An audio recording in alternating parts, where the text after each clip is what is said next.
দুনিয়াবী জীবনের দিনগুলোর ব্যাপারে হাসান ইবনু আলী রাদিয়াল্লাহু তাআলা আনহু বলেছেন, হে আদম সন্তান, এই জীবন তো কয়েকটি দিনের সমষ্টি মাত্র। সুতরাং যখনই একটি দিন চলে যাবে তখনই তোমার জন্য নির্ধারিত সময় থেকে কিছু কমে যাবে। দারিদ্র্যের ভয়ে লোকেরা এই দুনিয়ার জীবনের পেছনে ছোটে।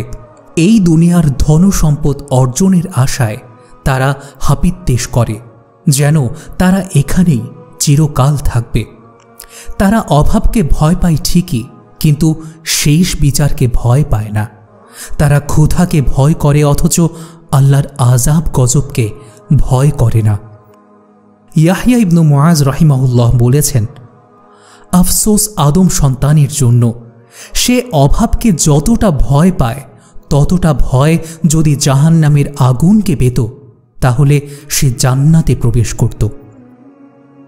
সাহাবীগণ জীবনকে ততটুকুই মূল্য দিতেন যতটুকু এর প্রাপ্য।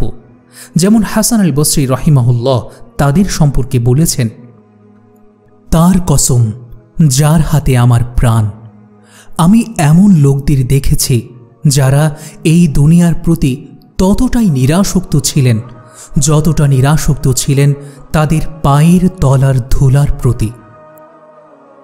ফুদাইল ইবনু ইয়াদ রাহিমাহুল্লাহ সময়ের তাৎপর্য বর্ণনা করেছেন এভাবে, অতীত হল যা চলে গিয়েছে, আজ হল কাজের সময় এবং আগামী হল শুধুই আশা।